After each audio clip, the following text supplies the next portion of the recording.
Bom dia, graça e a paz. Mais um domingo, hoje dia 29 de março de 2020. É a segunda semana que estamos promovendo a escola dominical, que a gente chama de EBD, e também o estudo do culto à noite online. E eu convido você nesse momento para chamar os seus amigos, dar um toque aí nos seus grupos, chamando as pessoas para entrarem agora online, para que haja uma grande participação, um grande alcance nesse momento. No domingo passado, uma grande quantidade de pessoas estiveram conectados, ouvindo as mensagens e alguns deixando recados. Eu quero abrir esse momento dizendo que você pode interagir conosco. Você pode mandar aqui uma live, participar conosco, fazer pergunta. Eu quero ler todas as participações e responder todas as indagações que forem feitas. Você pode também, caso queira uma consulta, uma participação especial, exclusiva, entrar em contato no meu WhatsApp, Pastor Emerson 99661 1447, 99661 1447. Através desse número você adiciona o WhatsApp e pode conversar comigo, tirar dúvidas, fazer aconselhamento, dar uma opinião, qualquer coisa, tá bom? Eu o convido para, mesmo aí em sua casa, elevar o seu pensamento a Deus, para começarmos um momento de reflexão naquilo que eu vou estudar com você hoje. Eu o convido para elevar o seu pensamento a Deus em oração. Vamos conversar com Deus. Senhor Deus e nosso Pai, quero pedir ao Senhor, em nome de Jesus, o Teu Filho, que fale conosco. Quero pedir ao Senhor que estejas, ó Deus, olhando para a necessidade de todos nós. Há uma preocupação, ó Deus, natural no âmbito familiar, quanto à saúde, quanto à longevidade, quanto ao sustento. Ó Deus, que a graça do Senhor seja sobre cada um de nós. Deus, olha para nós, tenha misericórdia de nós e nos abençoe. Peço a Deus, ao Senhor, que seja propício a nós. Somos pecadores e precisamos do Senhor. Eu oro em nome de Jesus, o nosso Senhor e Salvador. Amém. Eu vou ler com você um pequeno trecho da Palavra de Deus que se encontra em Jeremias, capítulo de número 29. Eu vou conversar um pouco com você hoje sobre um tempo que a gente chama de cativeiro na Babilônia. O povo de Israel foi levado escravos para a Babilônia e lá permaneceu 70 anos. Eu quero conversar um pouco sobre as lições daquele acontecimento aplicados à nossa vida hoje. Aqui no livro de Jeremias, muitos dos capítulos escritos pelo profeta Jeremias foram exortações ao povo de Israel para que se arrependessem dos seus pecados, para que se voltassem para Deus, e como não obedeceram, como durante tantos anos mantiveram desobediência, eles foram levados cativos. E aqui há uma expressão que diz o seguinte, Jeremias capítulo 29, de 4 a 14, diz assim: assim diz o Senhor dos exércitos, o Deus de Israel, a todos os exilados que eu deportei de Jerusalém para a Babilônia. Deus está falando ao povo que foi levado de Jerusalém cativo para a Babilônia. Edificai casas e habitai nelas, plantai pomares e comei do seu fruto. Tomai esposas e gerai filhos e filhas. Tomai esposas para os vossos filhos e dai filhas a maridos, para que tenham filhos e filhas. Multiplicai-vos e não vos diminuais. Essa primeira fala é uma expressão clara de que eles ficariam lá por muito tempo. Então, a exortação divina era: continuem a vida, olhem para frente, vocês estão cativos e vocês têm muitos anos a viver nesse lugar. E aí ele diz: procurai a paz da cidade para onde vos desterrei, e orai por ela ao Senhor, para que na sua paz vós tereis paz. É interessante, não é? Estar como escravos na Babilônia, e diz Deus: procurai a paz para o lugar onde você vai. Empenha-te por encontrá-la, encontrar a paz. Porque na sua paz, na paz daquele lugar, eles também teriam paz. Versículo 8: porque assim diz o Senhor dos exércitos, o Deus de Israel: não vos engane os vossos profetas que estão no meio de vós, nem os vossos adivinhos, nem deis ouvidos aos vossos desejos, porque falsamente profetizam eles em meu nome. Eu não vos enviei, diz o Senhor. Durante muito tempo, vários profetas falavam de si mesmos e não representavam a vontade de Deus. Durante muito tempo, muitos profetas afirmavam ao povo que Deus não estava assim indignado com eles, que Deus não tomaria nenhuma ação veemente contra eles. E agora, uma vez jogada por terra a afirmação desses falsos profetas, Deus diz: cuidado com esses falsos profetas que vão se levantar no meio de vocês durante todo o tempo lá que vocês estarão na Babilônia. E ele continua dizendo o seguinte: assim diz o Senhor, logo que se cumprirem os 70 anos lá na Babilônia, atentarei para vós outros e cumprirei para convosco a minha boa palavra, tornando a trazer-vos para esse lugar. Aqui Deus está afirmando que eles estariam lá por 70 anos e que ao fim dos 70 anos Deus os traria de volta para Jerusalém. Eu é que sei que pensamentos têm a vosso respeito, diz o Senhor, pensamentos de paz e não de mal, para vos dar o fim que desejais.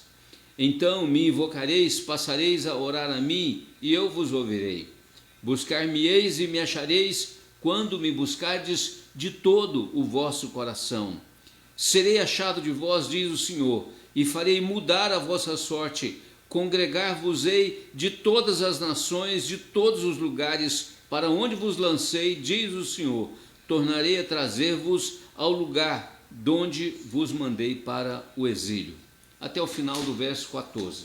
São muitos os textos da Bíblia que retratam a experiência do povo de Deus desde a sua trajetória do Egito para a Terra Prometida, assim chamada Terra Prometida. Quando o povo de Deus, de modo em geral, cai em desobediência, preste bem atenção, povo de Deus, que envolve todas as pessoas que creem em Deus, isso significa em todas as épocas, em todos os lugares. Quando o povo de Deus anda em desobediência, Deus providencia meios para a sua correção, para que voltem a reconhecer a Deus como seu Deus e a honrá-lo de maneira correta. Eu quero citar aqui uma passagem das Escrituras que diz o seguinte, Hebreus capítulo de número 12, verso de número 6, porque assim o Senhor corrige a quem ama e açoita a todo o filho a quem recebe. É para disciplina que perseverais, Deus vos trata como a filhos, pois que filho há que o pai não corrige? Essa expressão é muito importante para nós entendermos todo esse contexto que envolve você, que envolve a mim, a cada um de nós. Pensa na nossa posição de filhos. Como foi que os nossos pais zelaram pela nossa educação? Para e pensa um pouco. Quantas vezes precisamos ser orientados pelos nossos pais, precisamos ser corrigidos pelos nossos pais quando da nossa rebeldia, da nossa desobediência. Volta à sua memória e pensa nos tempos de trabalhos na escola. Então, nossa mãe dizia, filho, vai estudar, e a gente queria só brincar, correr para lá e para cá. Muitas vezes nossa mãe nos tomava meio que à força, sentava, punha o caderno na nossa frente e dizia, vai estudar, meu filho. Enfim, muitas foram as experiências que cada um de nós viveu, de pais zelando pelo nosso bom futuro. Então, para isso, nos corrigia.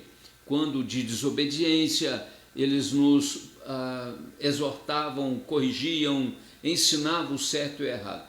É nessa condição de um pai que ama o seu filho que eu preciso que você entenda o cuidado de Deus para conosco. Cada época, cada cultura, ao longo dos anos, as correções foram impostas aos filhos de maneira diferente. Então, lá no passado, os pais batiam mais. Hoje, os pais conversam mais, orientam mais. Quero com isso ressaltar que todo o cuidado que os pais tiveram com os seus filhos, isso inclui cada um de nós, é o cuidado que Deus tem também. Só que nós usávamos a vara, nós usávamos uma conversa olho no olho, nós colocávamos de castigo, nós tirávamos algum privilégio. São maneiras naturais de pais corrigirem os seus filhos. Deus não age assim. Deus não pode usar a vara. Deus não pode colocar a gente de castigo. Deus vai usar critérios diferentes para cada um de nós. Portanto, para aquela época, desde o Egito até a Terra Prometida, 40 anos, e depois que chegaram na Terra Prometida, todo o tempo posterior, o cuidado de Deus, a correção de Deus eram diferentes, não é? Deus agia de maneira diferente do que nós agimos com os nossos filhos hoje. O texto aqui fala de um Deus cuidando do seu povo. Todos sabem, a gente defende que nós vivemos num país de cultura laica, neutra, onde cada um é livre para ter a sua escolha quanto ao que crê, quanto à religião que adota como correta. Essa é a postura do nosso Brasil, uma cultura laica. No entanto, os cristãos de todas as denominações do Brasil e também do mundo têm como base de fé e de prática as Sagradas Escrituras, a Palavra de Deus. E obviamente que é dentro desse contexto, quando a gente tem a Palavra de Deus como base para nossa orientação, é que nós então afirmamos que a Palavra de Deus nos dá direcionamento quanto ao que devemos crer. Há uma expressão muito comum nos dias de hoje, nessa época em que a gente chama de teologia de prosperidade, quando muita gente fala que o cristão vindo para Deus não terá problema. Ao contrário, Deus nos ensina na sua palavra que o cristão verdadeiro não está isento de todo tipo de provação.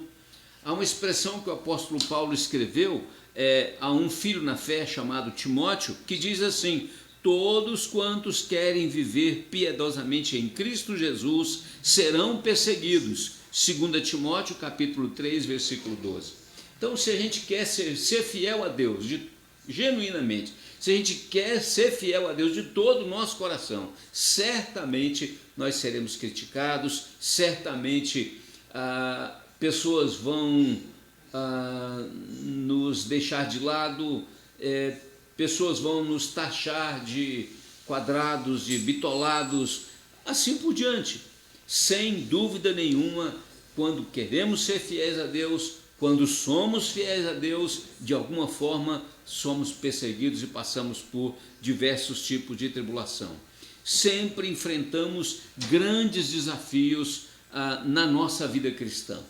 Eu tenho certeza de que você já se perguntou alguma vez: puxa vida, será que Deus se esqueceu de mim? Deus não me ouve? Quanta luta eu tenho passado, quanta provação eu tenho enfrentado. Você já fez essa afirmação antes? Seguramente que sim. Mas eu quero dizer, você que crê em Deus, que tem a palavra de Deus como regra da sua conduta, da sua fé, qual é a sua convicção sobre as provações na nossa vida? Qual é a sua convicção sobre as provações diversas na nossa vida? A palavra de Deus diz que as provações são bênção na nossa vida, porque ela nos traz de volta para Deus. Você já parou para pensar sobre isso? Você já parou para pensar que as lutas que você enfrenta, Deus tem um propósito em cada uma delas? O próprio Jesus Cristo disse: no mundo tereis aflições, mas tende bom ânimo, porque eu venci o mundo. Quais têm sido as nossas reações diante das provações que enfrentamos? Cada um tem uma reação diferente. Alguns, obviamente, confiam em Deus, sabem que Deus está por trás de todas as coisas, por cima de todas as coisas. Mas, na verdade, muitos outros, a grande maioria, fica com murmuração o tempo inteiro, reclamam, não se conformam com a vontade de Deus. Temos nos mantido fiéis a Deus irresolutamente, ou temos sido falhos, cometendo desobediência, falta de fé, ingratidão e murmuração. Alguns com afronta, alguns com rebeldia contra Deus. Eu te pergunto, se você for conversar com o seu filho sobre um caminho errado que ele está tomando e ele gritar com você, se o seu filho, num ato de desobediência, virar as costas para você e bater a porta com toda a força, com toda a violência, qual seria a sua reação ante ao seu filho? Agora pense em Deus, qual é a reação de Deus quando nós agimos como aquele filho? Porque muitas são as vezes que nós sabemos o que Deus quer, a vontade de Deus, mas temos virado as costas para Deus. Deus tem advertido a gente: meu filho, não faça isto, e a gente teima em fazer. Tal qual um filho que desobedece aos pais, nós temos desobedecido a Deus, temos sido ingratos, temos murmurado, temos virado as costas para Deus e muitas vezes temos afrontado a Deus. Se o Senhor é Deus, então muda essa minha história. Percebe? A gente se coloca numa condição de provar a Deus, de tentar a Deus na nossa desgraça. Meu querido, eu quero que você considere a história, o contexto do povo que saiu do Egito, guiado por Moisés, povo de Israel, sendo conduzidos à terra prometida. Eles foram muito murmuradores, o tempo todo reclamavam, o tempo todo, durante todos os anos. E obviamente que por causa da murmuração, por causa da rebeldia, da desobediência, da descrença em Deus, eles acabaram andando errantes pelo deserto por 40 anos. 40 anos, um percurso que poderia ser curto, mas ficaram dando voltas por conta dessa desobediência. Eu quero ler para você um versículo que está no livro de Êxodo, capítulo 13, verso 21 e 22. Preste atenção. O Senhor ia adiante deles durante o dia numa coluna de nuvem para os guiar pelo caminho, durante a noite numa coluna de fogo para os alumiar, a fim de que caminhassem de dia e de noite. Nunca se apartou do povo a coluna de nuvem de dia, nem a coluna de fogo durante a noite. Você já parou para pensar num cuidado de Deus sobre aquele povo? Há muitas passagens bíblicas que falam que Deus lutava pelo seu povo. Não havia exército, por mais numeroso que fosse, por mais bem preparado que fosse, que pudesse derrotar aquela pequena nação de Israel, desde que fossem obedientes a Deus, desde que se sujeitassem à direção de Deus, à vontade de Deus, à orientação de Deus. Isso não é diferente hoje. Se nós tivermos ouvidos para Deus, se nós formos atentos ao que Deus ensina na sua palavra, se nós andarmos em obediência ao que Ele nos preceitua, nós teremos dias melhores, nós evitaremos contendas, nós evitaremos decisões erradas, nós promoveremos a paz, nós evitaremos discussões, nós daremos perdão, nós seremos felizes. Mas a nossa dificuldade é grande quanto a isso. Deus sempre teve a intenção de que aquele povo que Ele escolheu, que hoje inclui a mim e você, que esse povo fosse exclusivamente dele, exclusivamente de Deus. Para tanto, devemos entender que Deus, na sua soberania, Ele nos escolheu antes da fundação do mundo, como diz Paulo lá em Efésios, onde as pessoas de todas as épocas, de todas as nações, pudessem compor o que a gente chama de igreja invisível. É uma matéria bonita de se estudar, porque a gente sempre fala de igreja como aquilo que a gente vê, às vezes a construção de um templo, não é? Às vezes uma questão local, mas há uma doutrina na nossa teologia que a gente fala sobre a igreja visível e a igreja invisível.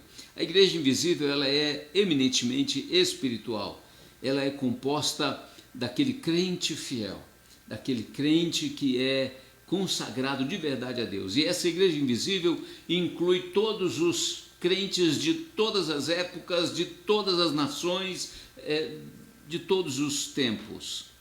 Na verdade, a igreja visível, a que a gente vê, ela é composta do crente fiel e do infiel.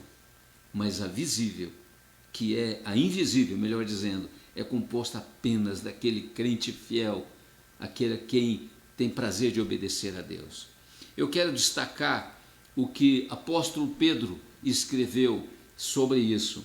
Apóstolo Pedro, na sua primeira carta, capítulo 2, verso 9 e 10, escreve o seguinte: vós, porém, isso inclui os crentes de todas as épocas, inclusive nós, sois raça eleita, sacerdócio real, nação santa, ou seja, a nação completamente dedicada a Deus, povo de propriedade exclusiva de Deus, um povo que pertence a Ele, a fim de proclamardes as virtudes daquele que vos chamou das trevas para a sua maravilhosa luz. Vós, sim, que antes não erais povo, agora sois povo de Deus. Não tinhas alcançado misericórdia, mas agora alcançastes misericórdia. Já parou para pensar que Deus pagou um alto preço pela sua vida, para que você pertencesse a Ele, para que Ele pudesse ter você como a menina dos olhos dele? Você é especial para Deus. Já pensou nisso? Deus não quer dividi-lo com ninguém. Vamos no outro exemplo? Um marido que ama profundamente a sua esposa. Uma esposa que ama profundamente o seu marido. Eles querem ser fiéis um ao outro. Ninguém admite a bigamia. Ninguém admite a traição, a infidelidade. Porque ela trai, ela quebra um laço de confiança, ela quebra um pacto de fidelidade feito entre os casais. É assim que Deus olha para a sua vida. Deus te tem como seu filho. Deus pagou um alto preço por você. Ele deu o sangue do seu único filho Jesus Cristo por você, para que você fosse dele e de mais ninguém. Você tem que ter Deus como seu único Deus, ter Jesus como seu único Salvador. Você não pode confiar em si mesmo para a salvação. Você não pode achar que o seu grande conhecimento, os cursos que você galgou, são suficientes. A sabedoria que você alcançou é suficiente para a sua salvação. Nada disso tem valor. Nada disso compra a salvação. Aquele povo de Israel foi desobediente. Aquele povo de Israel recebeu mandamentos para obedecer, mas não obedeceram aos mandamentos de Deus. Na verdade, ao invés de terem um bom relacionamento com Deus, ao invés de terem um relacionamento de confiança, de fidelidade, de obediência, de espontaneidade no servir, eles eram sempre murmuradores, rebeldes, desobedientes. Sabe que aquele povo do passado representa você e eu? Sabe que a desobediência daquele povo é a nossa desobediência? Para pensar que muitas são as vezes que temos sido também murmuradores, como o povo do passado. Eu te pergunto, você é daquele que consegue enxergar um propósito de Deus nas provações?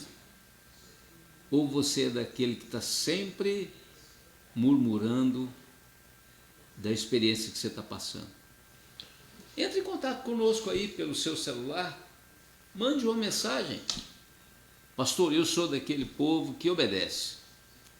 Ou então você pode dizer, pastor, eu sou aquele que mesmo tendo muitas bênçãos de Deus, eu também erro muito. Participa conosco, entre aí na página da Nona Igreja Presbiteriana de Uberlândia e deixe a sua opinião. É muito importante para nós ter o seu contato. Entre aí no nosso WhatsApp e fala conosco. É importante você participar. Isso dinamiza, não é? Bom, é dentro desse contexto que eu quero ressaltar que a murmuração é um pecado muito grave, muito grave. Às vezes a gente enxerga como grave o adultério. Mas você sabia que as pequenas faltas podem ir se ajuntando e se tornar grande falta? Eu quero ler para você o que encontramos sobre a murmuração. 1 Coríntios 10, verso 10. Nem murmureis, como alguns deles murmuraram e foram destruídos pelo exterminador. Estas coisas lhes sobrevieram como exemplo e foram escritas para advertência nossa, de nós, outros, sobre quem os fins dos séculos têm chegado. O apóstolo Paulo está falando da murmuração do povo do passado e dizendo que o registro da murmuração deles lá serve para a exortação nossa. E o que Paulo escreveu há 2000 anos atrás serve para exortação para nós hoje. Veja uma descrição do que Deus deixou para Moisés. Lá em Números capítulo 14, a partir do verso 26, diz assim: depois disse o Senhor a Moisés e a Arão: até quando sofrerei esta má congregação que murmura contra mim? tenho ouvido as murmurações dos filhos de Israel proferem contra mim. Essa murmuração, sabe, é uma reclamação, é uma inconformação com a vontade de Deus. Na verdade, a murmuração é uma falta dentre tantas outras. A ingratidão provavelmente seja uma falta muito grande. Já parou para pensar num pai que dá todo o esforço para o seu filho? Você já parou para pensar nos pais que investem na educação dos seus filhos, que tenta ser presente o tempo todo, e depois esse filho, num ato de desobediência, num ato de rebeldia, de não conformação com os ensinamentos ou com os princípios dos pais, toma uma direção contrária? Isso dói profundamente no coração dos pais. É isso que aconteceu com o povo de Israel em relação a Deus. Eu li para vocês que durante 40 anos aquela nuvem não se afastou do povo de Israel em nenhum momento. De dia fazendo sombra, de noite claridade e calor. Eu disse para você que Deus lutava pelo seu povo o tempo todo. Agora para pensar, Moisés sobe ao monte de Sinai para 40 dias de conversa com Deus, recebendo os mandamentos divinos. Arão constrói um bezerro de ouro e exclama com veemência, dizendo: são estes, ó Israel, os deuses que nos tiraram do Egito. Você já parou para pensar na ingratidão? Você já parou para pensar na mágoa que causaram a Deus? Porque durante todo o tempo Deus esteve com eles, durante todo o tempo Deus os guiou, os livrou, os protegeu, e agora, num ato de ingratidão, eles dizem aos bezerros de ouro, dizem ao povo em relação aos bezerros de ouro: são estes os deuses que nos tiraram lá do Egito. Puxa vida, né? Quanta ingratidão a Deus. Irmãos, eu creio que você e eu somos ingratos a Deus. É a nossa tendência natural. É a nossa tendência. Se nós formos ler o apóstolo Paulo, ele dizia: em mim não habita bem nenhum. Apóstolo Paulo dizia com toda a propriedade: muitas vezes o que eu preciso fazer eu não faço, o que eu não devo fazer eu faço. Não é assim com você? Pois é assim comigo. Quantas vezes eu precisava ser mais obediente a Deus e deixo de o ser? Quantas vezes eu precisava ser mais confiante em Deus e deixo de o ser? Quantas vezes eu sei que não deveria praticar algo e pratico? Naquele tempo, ao longo de tantos anos, o povo andou em desobediência, e o castigo a eles foi o exílio na Babilônia. Foram levados para a Babilônia. E isso trouxe um problema enorme. Eu chamo a sua atenção para um ponto que está por trás do exílio.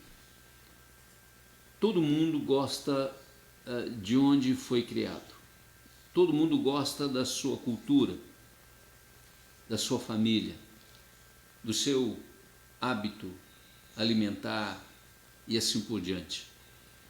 O exílio quebrou tudo isso.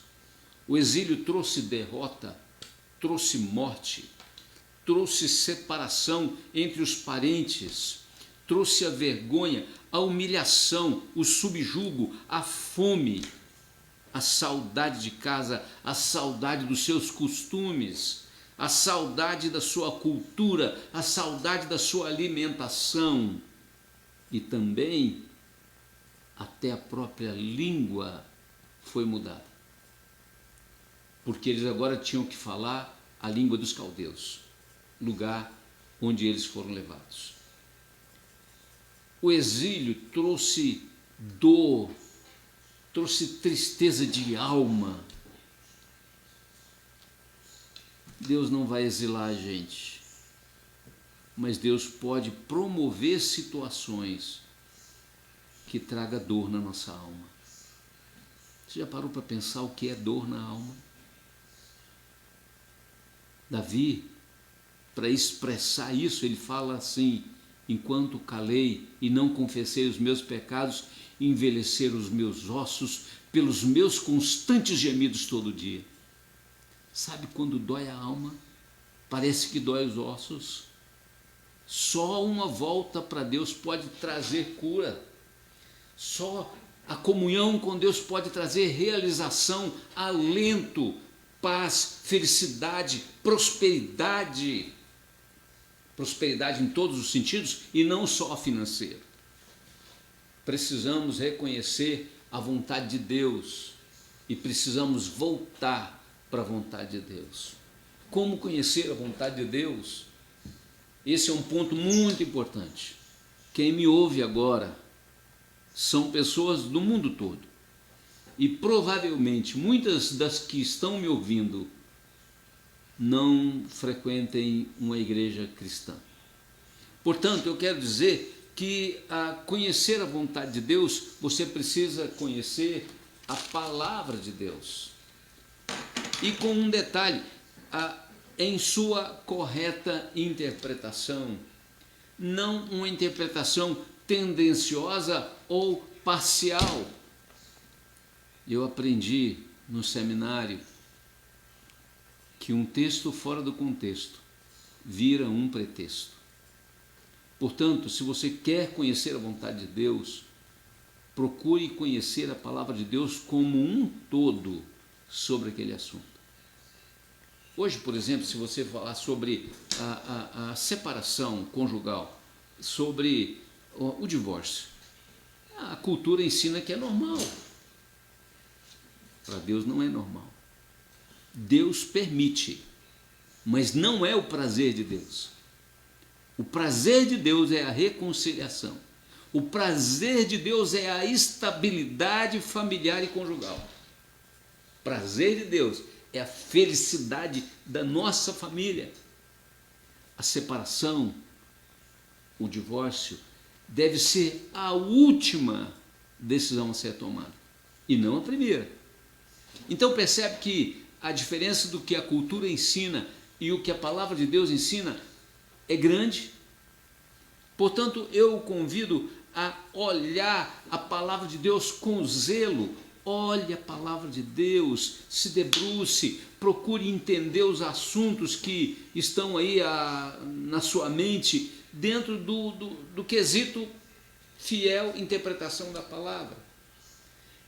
Eu leio desde os reformadores do século XVI que a Igreja de Cristo tem características essenciais e eles defendem 3 características de uma igreja fiel. Uma delas é a pregação fiel da palavra de Deus. O segundo, o exercício correto dos sacramentos. E o terceiro, exercício correto dos meios de disciplina. Quero com isso dizer que hoje, infelizmente, a grande maioria de muitas igrejas é de ensinar a palavra de Deus dentro daquilo que lhe é propício, que lhe é conveniente. Portanto, se você quer conhecer verdadeiramente a vontade de Deus, procure uma igreja que seja fiel ao ensino da palavra de Deus. E eu quero terminar perguntando para você: você tem lido a Bíblia?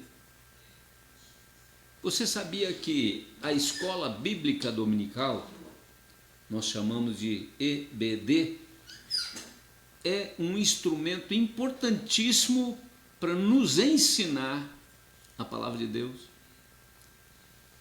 Eu quero contar uma breve experiência. Uma pessoa que conheço foi criada numa igreja cristã. Desde a infância, foi instruída numa escola bíblica dominical, aprendendo todos os valores bíblicos. E na idade adulta ela casou-se. E casou-se com um rapaz que nunca tinha pertencido a nenhuma igreja, que foi durante a vida toda criado sem os valores bíblicos. E agora, depois de casados, a esposa falava ao marido: bem, você lembra da história de Noé? Ele dizia: não. E você conhece a história de José quando levado para o Egito? Ele disse: também não. Você já ouviu falar sobre, por exemplo, Jonas, que deveria ter ido para Nínive? Ele dizia: não. Sabe, os valores da escola bíblica dominical, quando ensinados desde a infância, ajudam muito a um conhecimento do que é a vontade real de Deus. Frequente a escola dominical. Você que me ouve agora, faça esse esforço. Tão logo as igrejas voltem a reunir, eu penso que muito rapidamente, priorize a frequência a uma escola dominical. Eu queria te perguntar, responda para mim, há quanto tempo você não vai a uma escola bíblica dominical? Seja sincero: pastor, eu nunca fui na escola bíblica dominical. Pastor, há 1 ano eu não vou na escola bíblica dominical. Participe conosco, eu quero ouvir a sua resposta sobre esse assunto. E, portanto, concluindo de verdade, eu quero dizer que quando Deus levou o povo de Israel para o exílio na Babilônia, Deus o levou para o corrigir. Deus trata o povo como a seu filho. O pai ama o filho e corrige porque ama. Deus ama cada um de nós e ele faz a mesma coisa. A Babilônia foi o meio de correção de Deus para aquele povo. Todos devíamos viver na sociedade em que estamos, mesmo na cultura onde vivemos, sendo sal da terra e luz do mundo. Não recebendo as más influências do mundo, ao contrário, influenciando as pessoas que convivem ao nosso redor com bons princípios que Deus ensina na sua palavra. Todos vivemos aí em um ambiente de trabalho, um ambiente de faculdade, um ambiente estudantil, quando a maioria não obedece a Deus, vive conforme a sua liberdade de escolha, defendem valores que Deus não gosta, como a desonestidade, a injustiça, a decadência moral. São valores que existem hoje na sociedade. Para pensar sobre a libertinagem que o mundo vive hoje do ponto de vista moral. É enorme. Nós não podemos ser influenciados pelas pessoas que adotam esses princípios. Nós precisamos influenciá-los a serem fiéis um ao outro. Você já viu no trabalho a grande tendência de as pessoas falarem da infidelidade? Deus nos ensina a sermos fiéis. Há pessoas que chegam para mim e falam muito mal de casamento, mas Deus ensina o valor do casamento.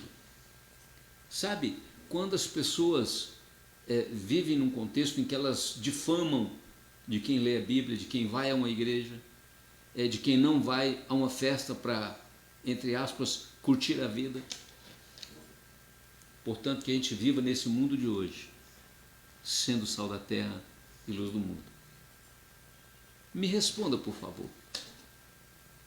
Pessoas do seu trabalho, pessoas da sua faculdade, têm sido impactadas pela sua fé, pessoas têm sido abençoadas pela sua fé, pela sua conduta.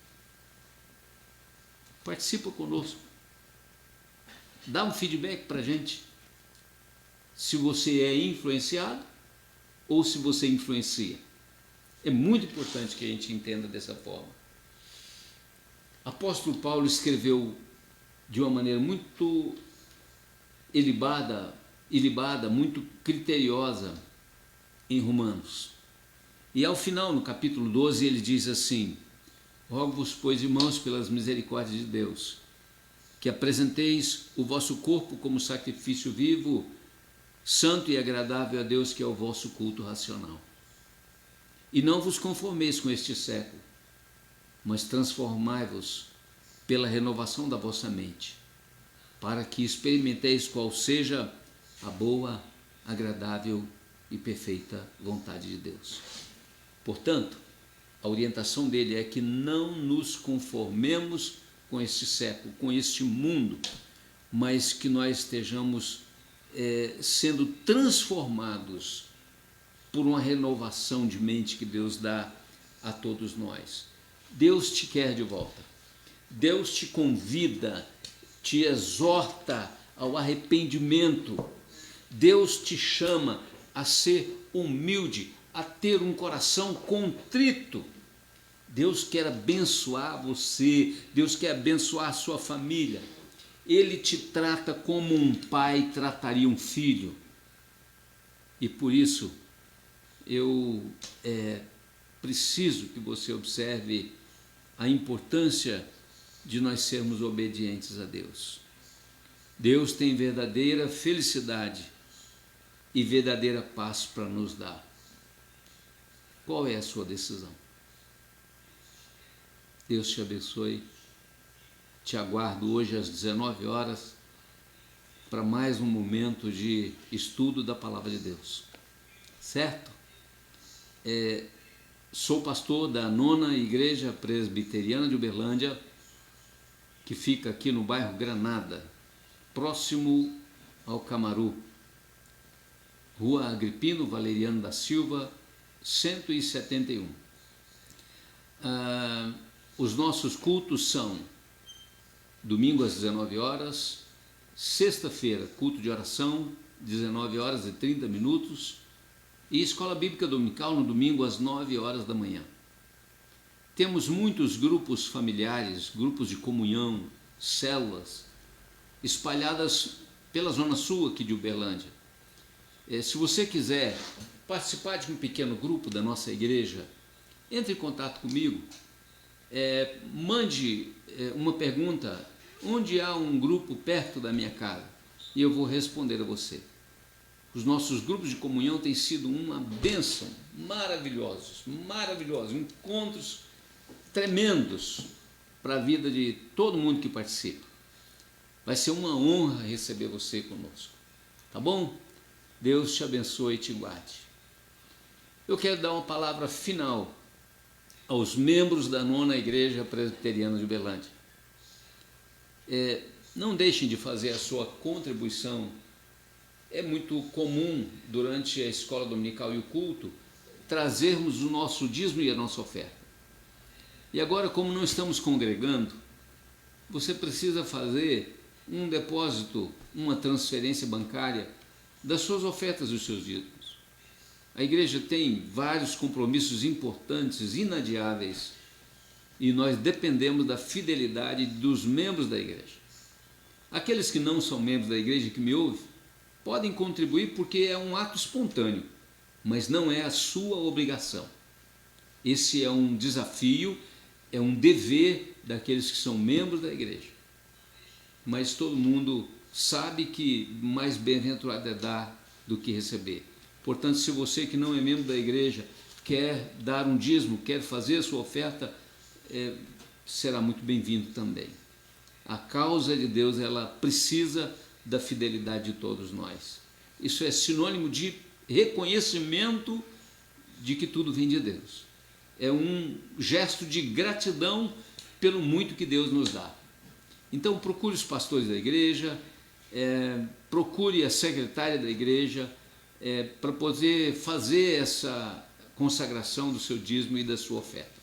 Deus te abençoe poderosamente. Eu quero orar por você. Eterno Deus e nosso Pai, olha para nós, ajuda-nos a reconhecer a Tua vontade e a sermos obedientes.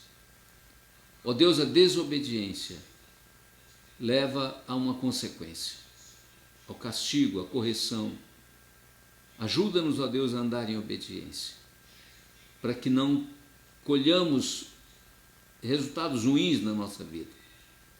Deus abençoe as famílias que nos ouvem agora. Restaura os casamentos. Faz, ó Deus, um milagre quanto à saúde física daqueles que precisam, que estão necessitando de uma cura milagrosa do Senhor. Usa os médicos como instrumento nas tuas mãos. Usa os tratamentos para que seja um meio eficaz da tua vontade soberana na nossa vida. Deus faz milagre na nossa família. Permita que nesse tempo, ó Deus, de pandemia no nosso mundo, a tua vontade soberana esteja sendo exercida. Deus, muita gente está em casa, muita gente está em quarentena. Deus, permita que esse tempo em família seja grandemente valorizado, que haja maior conversão dos pais aos filhos, dos filhos aos pais. Usa esse tempo, ó Deus, para fortalecer os lares. Em nome de Jesus, abençoa. Deus, que a graça do Senhor Jesus Cristo, que o amor de Deus, o nosso Pai, as consolações e o poder do Espírito Santo seja sobre todo o povo de Deus, em todos os lugares, desde agora e para sempre. Amém. Deus te abençoe. Obrigado pela sua presença. Hoje às 19 horas estaremos juntos. Fique com Deus.